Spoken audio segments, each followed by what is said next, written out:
Boa noite, colegas. Estamos aguardando a visita, no nosso Instagram, do presidente Felipe Santa Cruz, nosso presidente do Conselho Federal. Todos os problemas ligados à advocacia desfilam pelas várias comissões do Conselho Federal. E ele, mais do que ninguém, vem hoje dar um dos seus depoimentos, talvez dos mais sóbrios pelo momento brasileiro de crise, mas é mais uma crise conceitual do que uma crise real. Existe assim o que eu posso chamar de, ao lado da calamidade natural, na nossa pandemia, calamidades artificiais, que são aquelas calamidades criadas pelo ser humano. Então, mais alguns instantes, nós teremos a honra de contar com a presença do presidente Felipe Santa Cruz. Eu lembro que a Bracrim está no seu 27º ano de existência. Começou lá em 1993, num primeiro encontro brasileiro de advogados criminalistas na Universidade Federal, aqui na reitoria da Universidade Federal do Paraná. E de lá para cá, a gente vem tentando unir a advocacia criminal brasileira. Eu fico muito feliz quando vejo grupos de WhatsApp, quando vejo pessoas interessadas em congregar colegas a qualquer pretexto, a pretexto de uma reunião de amigos, enfim. É importante que a advocacia, não somente a advocacia criminal, esteja unida. Unida porque, enfrentando problemas juntos, as soluções se instalarão de forma derivada de uma comunhão de cérebros. Então, de mãos dadas, vamos receber em instantes o nosso presidente Felipe Santa Cruz.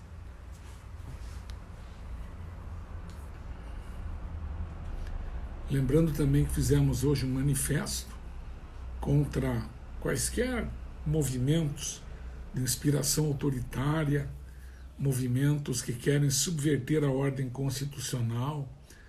E eu sempre digo, quando vou a eventos, que a democracia é injusta com ela própria.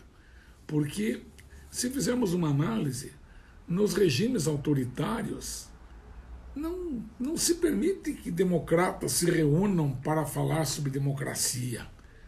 E os democratas, quando se reúnem, acabam se reunindo com risco da própria vida.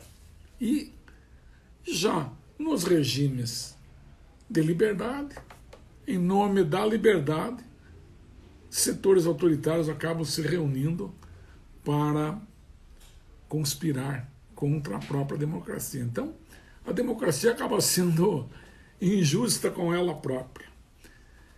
Nós vamos aqui então tentar uma conexão com o presidente Felipe.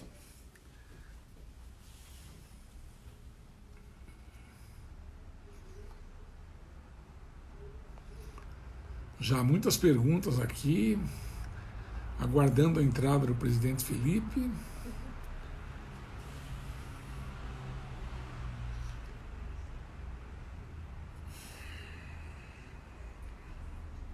Uma outra reflexão que eu vinha fazendo é que eu imagino hoje os governos de outros países para receberem pessoas de outras nacionalidades, mesmo como turistas, exige lá o passaporte, exige aquele exame ou aquela vacina contra a febre amarela. Imaginem agora, depois dessa pandemia, o que será que esses governos vão exigir para que admitam, mesmo turistas, em seus santos solos, digamos assim. Também me preocupa muito a questão de refugiados. Como será essa questão de refugiados no futuro próximo? Outro detalhe também é a questão da discriminação. Aquela discriminação de estrangeiros, mesmo asiáticos, com essa onda toda de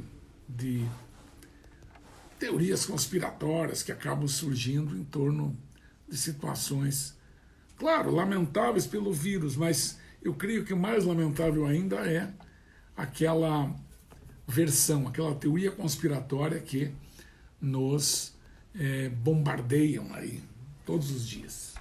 Felipe a bordo? Vamos lá então.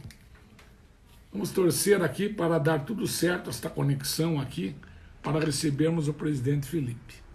Vamos ter que encerrar e entrar de novo. Então, saiam e voltem, porque nós vamos ter que entrar novamente. Então, vamos lá. Todos nós, novamente. Vamos lá. Tentando iniciar aqui um contato com o nosso presidente Felipe Santa Cruz. Aguardando aqui a aterrissagem dessa conexão aí telemática.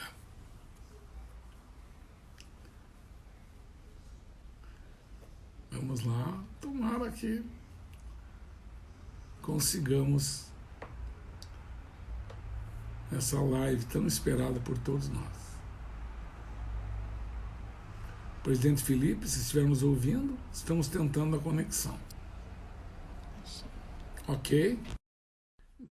Felizmente, fazendo um teste aqui de som e de imagem, presidente Felipe. Boa noite, tudo bom, meu amigo? Querido presidente Felipe Santa Cruz, eu já vou apresentar aquele que dispensa apresentações, nosso presidente Felipe Santa Cruz, do Conselho Federal da OAB. Boa noite, obrigado por aceitar o nosso convite para estar nessa live pela página aí do Instagram da Bracrim Nacional.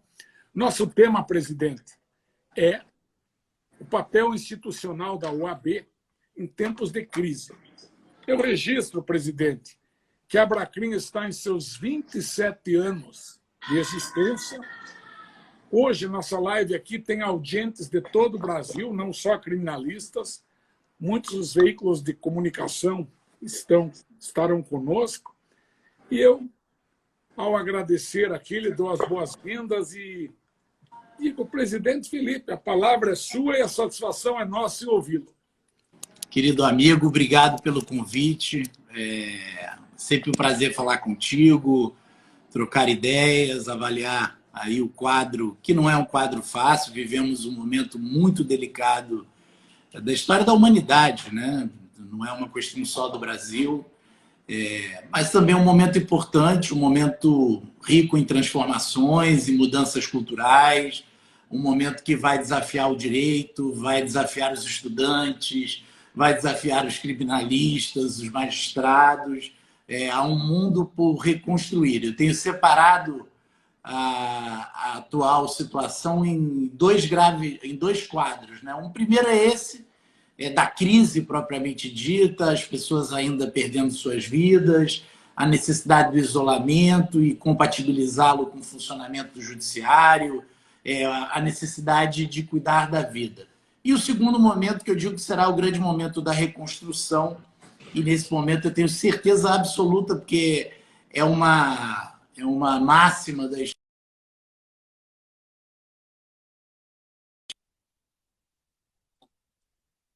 teses, criando soluções, ajudando na solução dos conflitos. Então, é um prazer para mim estar aqui à tua disposição.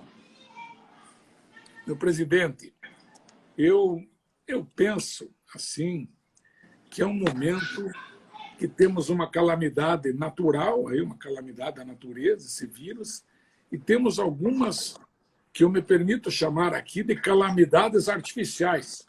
São calamidades, né, criadas pelo ser humano, que acaba, não deixa de ser uma calamidade. Então, a advocacia, neste momento, a contribuição que a advocacia pode dar ao Brasil neste momento, em especial o Conselho Federal, na defesa do Estado Democrático de Direito, já que o nosso Estatuto coloca como dever que defendamos o Estado Democrático de Direito, a democracia. Quando a gente se forma em Direito, né, que a gente recebe o grau de bacharel da República, quando a gente, naquela solenidade bonita da faculdade, né, a gente presta aquele compromisso, e aquele compromisso, naquele momento solene de nossas vidas, aquele compromisso diz exatamente respeitar a Constituição e as leis nacionais. Quando nós passamos a integrar os quadros da OAB, novamente nós reafirmamos o compromisso. Hoje a gente vê muitos advogados, inclusive, em perjúrio democrático, aspas, aqui. Por quê? Porque hoje a gente vê advogados clamando por volta de regimes ditatoriais. É algo completamente incompatível com a advocacia. Como que o senhor vê esse movimento de poucos, mas que insistem nessa insanidade? Eu separaria a questão da seguinte forma, Elisa. A primeira é a tarefa primordial da ordem, que é essa que você ajuda na comissão de prerrogativas tanto, contribui tanto, essa que a Abracrim faz todos os dias, que é a defesa propriamente do exercício da advocacia. Contra todas as dificuldades, contra um país useiro e vezeiro do abuso de autoridade, contra a diminuição do direito de defesa, contra a diminuição do contraditório, contra uma vontade muito grande de se condenar, de se criminalizar setores da advocacia. Essa é a nossa luta cotidiana. Ela se reflete também nesse momento. Quer dizer, a nossa maior discussão nas últimas semanas foram as discussões ligadas ao exercício profissional. Só que as questões, quando são comparadas com as questões da sociedade, e eu vou chegar nelas daqui a pouco, elas acabam, as da sociedade, tendo mais reflexo na imprensa, nos telejornais, e nós não conseguimos, muitas vezes, discutir com a nossa base em profundidade os temas da advocacia. Então, por exemplo, prazos. Nós estamos com uma situação delicadíssima nos prazos. Uma divisão entre as nossas colegas mulheres, que estão muito preocupadas com as tarefas que acumulam nas suas casas.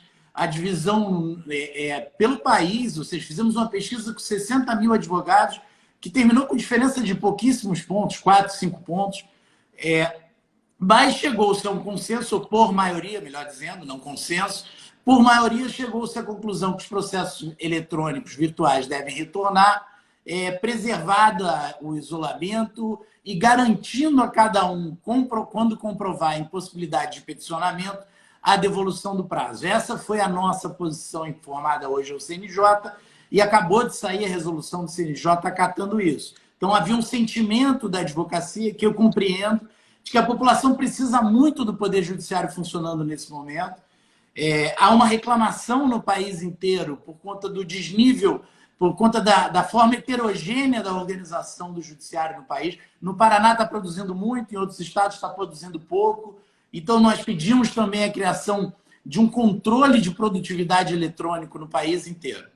Nessa luta, tem uma que interessa muito aos criminalistas, que é a sustentação e a audiência telepresencial. Né? Eu hoje conversei com ministros, fazendo ver o seguinte: com réu preso, ou numa audiência de instrução trabalhista, com testemunhas, tem algo que é epidérmico do juiz, que é a compreensão do momento, a ouvir o depoimento da parte. Isso é insubstituível. Você não vai me dizer que é possível produzir uma audiência de instrução trabalhista com a certeza da falta da verdade, do controle que o juiz tem ali, daquela dança, e os advogados também, daquela dança que acontece numa boa audiência. Então, essas preocupações nós estamos já há um mês fazendo ver ao Supremo Tribunal Federal, né, principalmente ao Supremo, porque com a política deles de julgamento virtual, basicamente acabou com a sustentação, e nós queremos construir um novo momento onde a teleconferência garanta o direito do advogado sustentar e que a gente evolua para não fazer audiências de instrução e de réu preso através de videoconferência, a não ser em situações de excepcionalidade, situações que se justifiquem, ou quando o advogado concordar. Outro ponto importante. Eu tenho ressaltado aos ministros, ao CNJ, que o árbitro desse sustentar ou não um processo, retirar da pauta virtual para uma pauta que seja, ainda que a distância, cronologicamente ao mesmo tempo, porque a pauta virtual, o plenário virtual, por exemplo, tem outras reduções da publicidade dos julgamentos, nós sabemos que tem outros danos, mas que nós possamos evoluir aos poucos. O que eu tenho dito, é hora de dialogar, ser firme nas posições, compreender que todos estão muito angustiados, tratar a questão da crise propriamente dita para que o judiciário não pare, para que o judiciário possa atender a população. Há uma estimativa de 20 a 30 milhões de processos novos. Nós estamos tratando com o CNJ de fazer uma grande câmara de mediação e arbitragem com a presença obrigatória do advogado, porque aí sim pode funcionar. E nós temos que, na outra ponta, garantir que a política de isolamento não se quebre e, por fim, que essa forma também heterogênea do acesso à informática, esse mundo que vem aí, que vai agora acelerar a sua transformação, é um mundo informatizado. Nós sabemos, por experiência própria, por todo investimento que a Ordem fez na última década em salas, em computadores, que boa parte da advocacia, a maior parte, não tem a consultoria de empresas de tecnologia, não tem condições de ter um link excepcional para a sua ligação à internet, não tem os melhores aparelhos, né, o melhor hardware para fazer esse tipo de trabalho. Vamos ter que buscar soluções, uma delas a OAB já está fazendo com o CNJ, que é aprofundar um escritório virtual nacional que padronize o peticionamento a partir do consumidor, que somos nós, advogados. A OAB, inclusive, está disposta a arcar com os custos dessa tela, que seria uma tela unificadora dos diversos sistemas que não conversam tão bem hoje entre si. É um momento desafiador. Eu termino no teu ponto, na tua pergunta. Peço desculpas, acabei me alongando, porque essa foi a grande questão do dia, mas a tua pergunta, eu digo, na outra ponta, nós temos uma obrigação que é o que nós juramos no dia do nosso compromisso. A nossa obrigação de defender o Estado Democrático de Direito, defender as minorias, a nossa conduta institucional histórica em defesa da democracia. A advocacia brasileira ela só considera nomes históricos da advocacia, aqueles que defenderam a democracia. Nós podemos ter tido grandes juristas autoritários. Nenhum deles está no panteão dos grandes juristas da Ordem dos Advogados do Brasil. Todos, a partir da tradição de Rui, são pessoas libertárias e pessoas com essa visão do Estado Democrático de Direito. Então, nós temos uma obrigação nesse campo. Estamos atentos a ela com muita cautela, pela nossa força, mas sabemos que os nossos atos têm efeito e devem realmente gerar esses efeitos. Então, nós garantimos, com uma liminar, a lei de acesso à informação, porque eu te pergunto, se agora se substituiu o acesso à informação pleno, num país com histórico de desmandos e de desvios de dinheiro até em secas do sertão, como que nós vamos fazer o acompanhamento efetivo das compras, do investimento, do auxílio à população? Conseguimos essa vitória. Pedimos ao Supremo também, fomos ao Supremo, liderando a sociedade. Hoje a CNBB e outras entidades ingressaram na nossa ação, apoiando a ação, para pedir que a política de isolamento, encerramento de isolamento, que essa política seja pautada por critérios científicos. Essa é a nossa petição. Pautada por critérios de quem ouve a medicina, os biólogos, os infectologistas, aqueles que entendem o tema. Nós estamos no momento da crise, é o momento dos médicos. E nós também tivemos uma vitória nessa ação. E hoje, nós muito preocupados com essa medida provisória que vem quebrar o sigilo telefônico de 220 milhões de brasileiros, sem que eles sejam ouvidos. Hoje nós distribuímos, no início da manhã, uma ação que foi distribuída da ministra Rosa Weber, também tratando de um tema que, a nosso ver, é isso, um tema que garante da democracia liberal, das liberdades, essa que é aí a trilha histórica da nossa entidade, da qual nós não vamos abrir um passo atrás, na qual nós não vamos recuar nem por um momento, seja enfrentando o discurso autoritário, seja pedindo calma e diálogo às pessoas. Nós temos episódios de violência já nas ruas do país e nós não podemos deixar a situação se deteriorar a ponto de termos uma ruptura efetiva desse processo tão duramente conquistado do Estado Democrático de Direito, principalmente a partir da Constituição de 1988. Meu prezado presidente, nós temos nos acompanhando aqui incontáveis colegas. Eu não posso mencionar um ou dois ou três, teria que mencionar todos. Muitos presidentes de seccionais, muitos presidentes estaduais da Abracrim, colegas da imprensa, amigos nossos, inclusive outros jornalistas que estão conosco nos assistindo. Eu teria também aqui que registrar, pelo pioneirismo, a iniciativa do Cássio Telles, nosso presidente aqui do Paraná, quando trabalhou junto com o Alexandre Salomão, nosso diretor de prerrogativas aqui, e a nosso ex-presidente da Abracrim do Paraná, e hoje ele é diretor de prerrogativas, trabalharam a questão do parlatório virtual aqui no Paraná e conseguiram algo que serviu de modelo.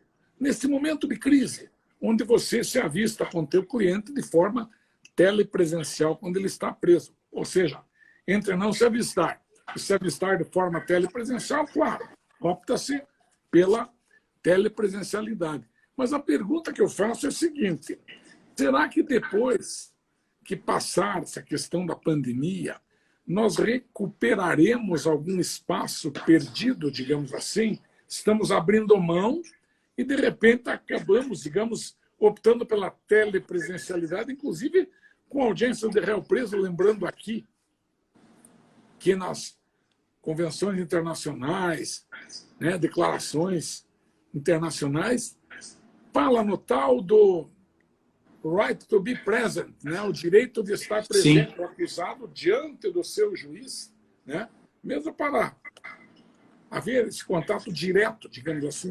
O presidente acha que nós vamos tornar o provisório definitivo, ou inventando aqui, uma vez, um neologismo, será que o provinitivo, ou seja, o provisório vai ficar definitivo, inventando aqui um neologismo? Nós não podemos deixar, e cabe a nós, historicamente, cabe a nossa resistência e a nossa argumentação. Eu estou aqui exausto.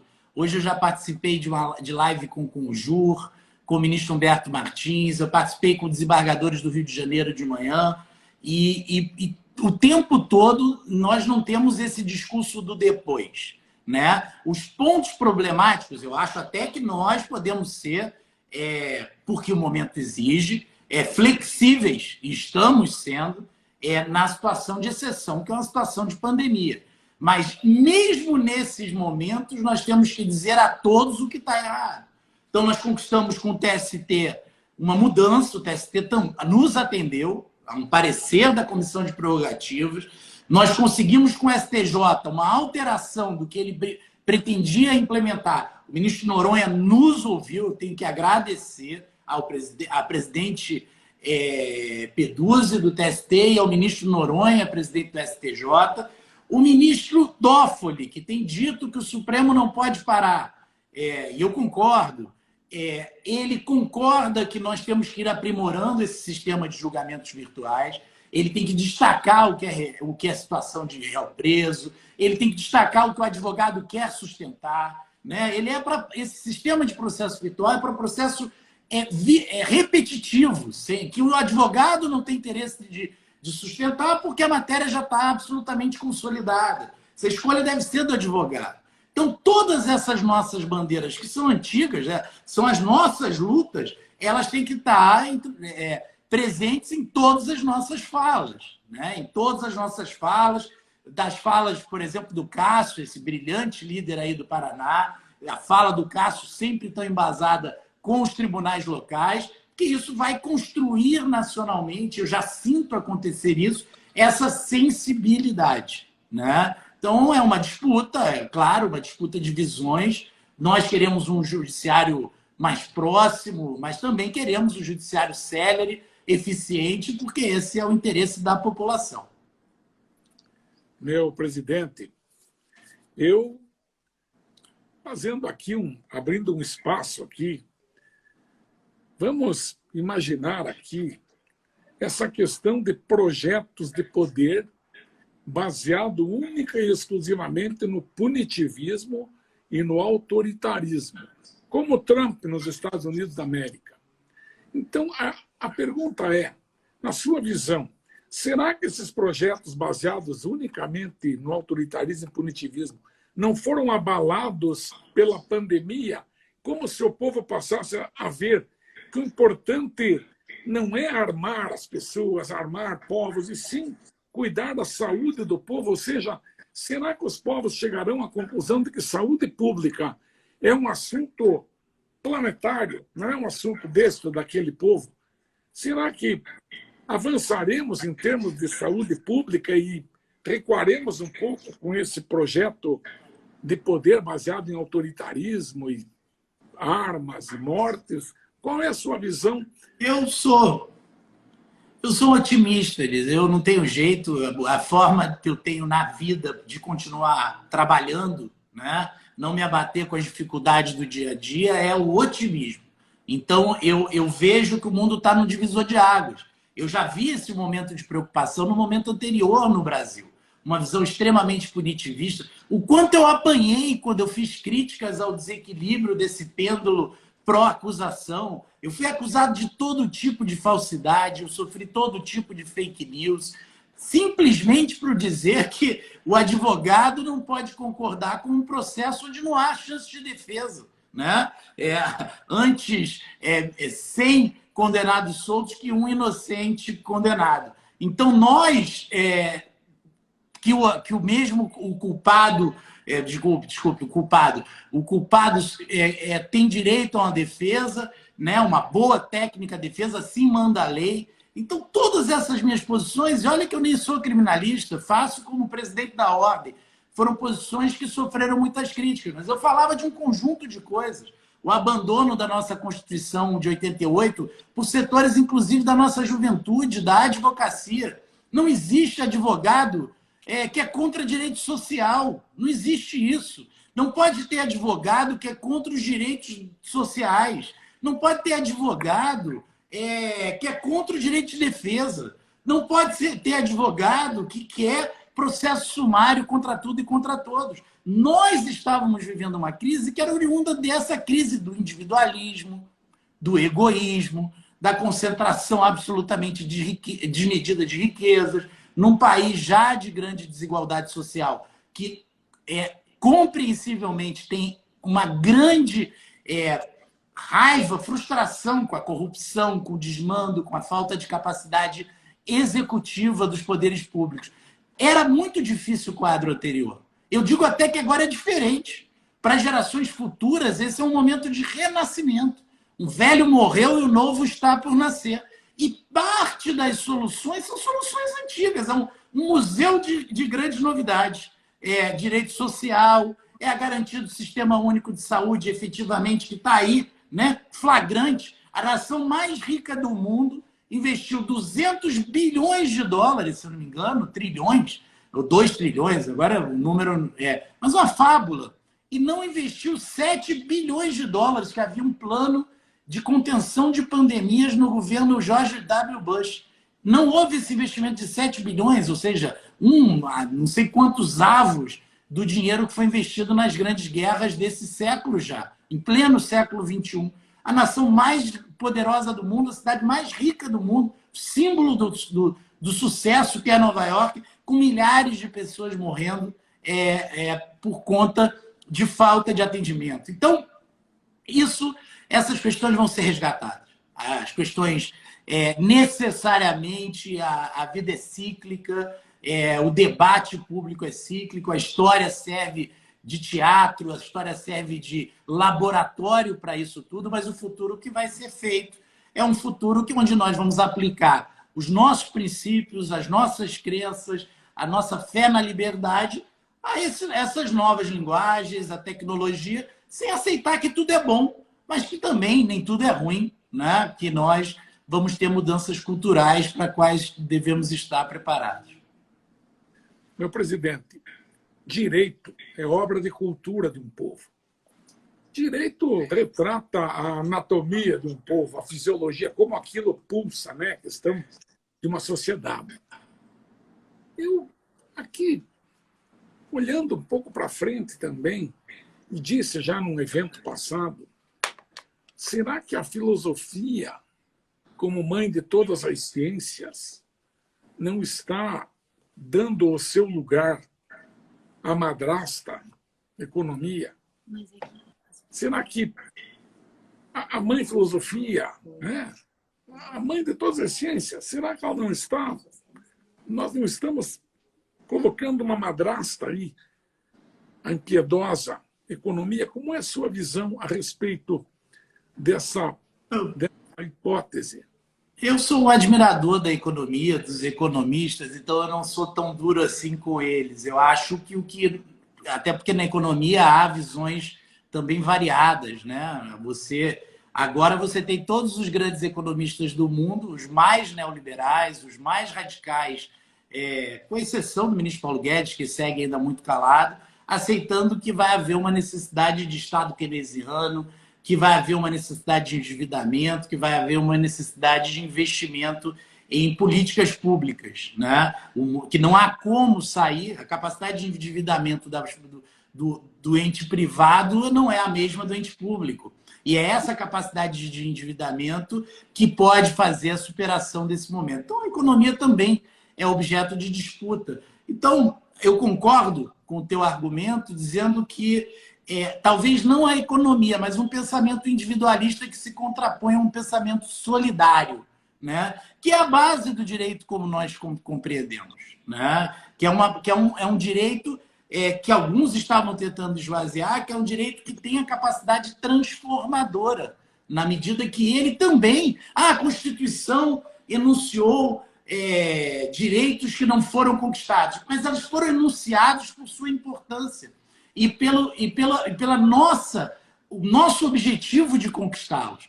Em dado momento, esse discurso individualista, do egoísmo, e olha, está aqui alguém que apoia a livre iniciativa, eu acho que o Brasil precisa dinamizar a livre iniciativa para superar o seu impasse do modelo de desenvolvimento econômico, mas isso não se contrapõe à necessidade de um país, que é o segundo mais desigual do mundo, ter uma forte base de direitos da população, principalmente de quem precisa mais. Então, deste conflito que eu tendo a achar que essa situação que deixou todos no mesmo patamar, na mesma situação, todos nós, eu, por exemplo, comecei imediatamente um regime, porque doenças como pressão alta, obesidade, com o estresse que eu tenho, ganhei muitos quilos, são doenças absolutamente crônicas, rotineiras na vida do brasileiro. 1/3 dos adultos possui essa doença. Todos somos iguais diante da doença. Então, se todos somos iguais diante da doença, todos redescobrimos a nossa humanidade, que é essa igualdade que há entre todos os homens, todas as mulheres, essa igualdade que há na raça humana, e esse direito de poder perseguir a própria felicidade, que é de cada um, como está dito na nossa Constituição. Meu presidente, nós já marchamos aqui para o apagar de luzes, né, desta live. Eu quero só dizer, aproveitando a grande audiência, né, dizer que quando um aluno indagou numa palestra que fiz sobre quem nós, advogados, representamos, eu disse a ele, olha, não só na advocacia criminal, como em todos os ramos do direito, nós representamos as famílias brasileiras que têm problemas com a justiça.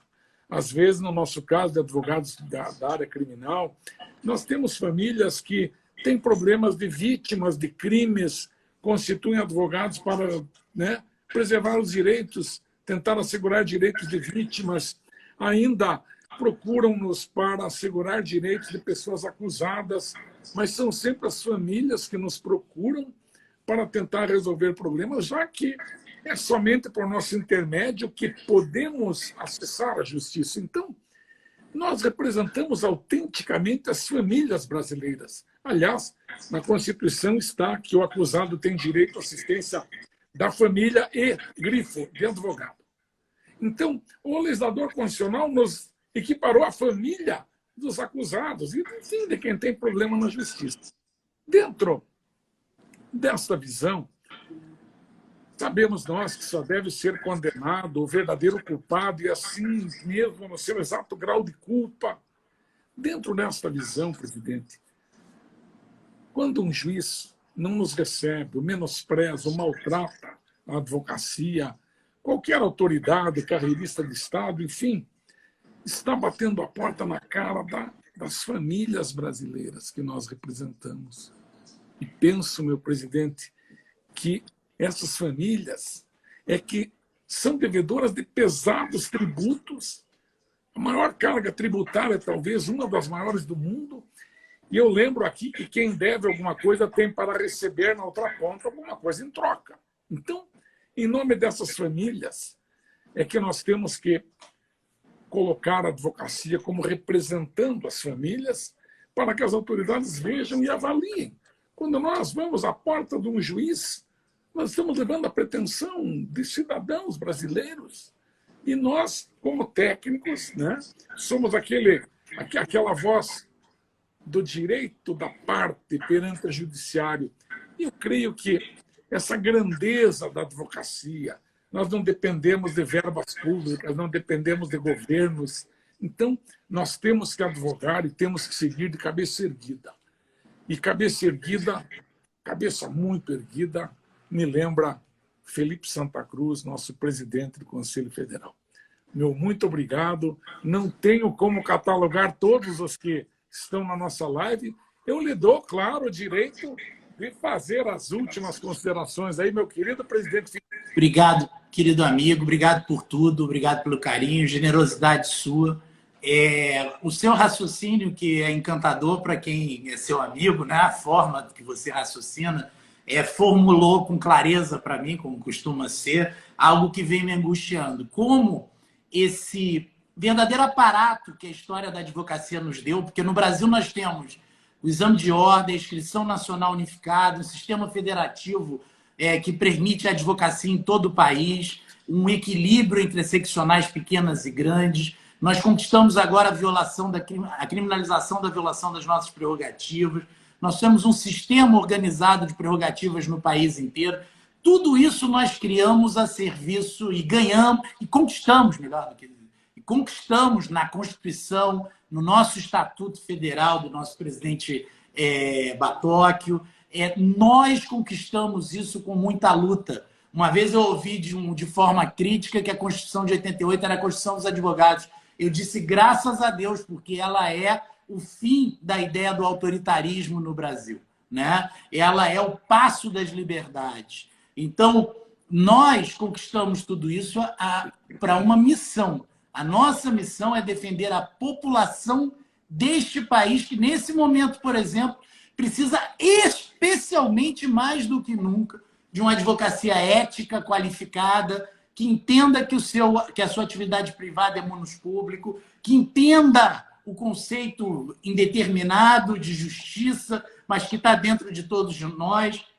Então, essa advocacia apaixonada, que tem esses instrumentos que nenhum outro país do nosso entorno tem, ou do nosso estágio de desenvolvimento, tem que ter orgulho desses instrumentos conquistados pelos que vieram antes, mas tem que ter um projeto de futuro. Aonde que está o grande desafio que está na tua fala?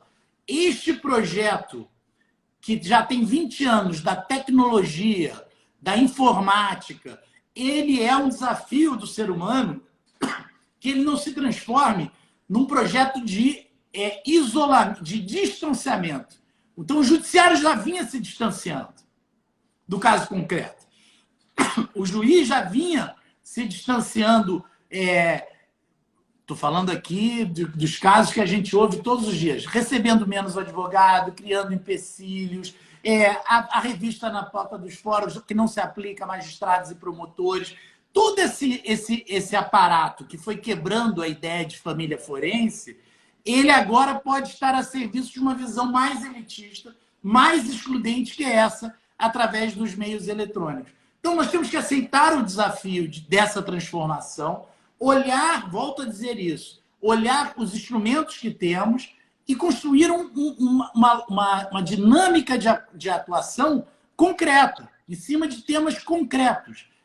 O avanço da teleconferência, a correção dos processos que forem absolutamente ilegais, e, com isso, nós vamos, digamos, ajustando esse carro durante o próprio trajeto. Obrigado, vai acabar aqui, né? Porque tem um limite. Acaba de chegar uma pergunta aqui que eu acho que tem um cunho muito prático. A questão do exame de ordem agora, nessa época de turbulência aí sanitária. Qual é a ideia do exame de ordem? Muitas perguntas nesse sentido.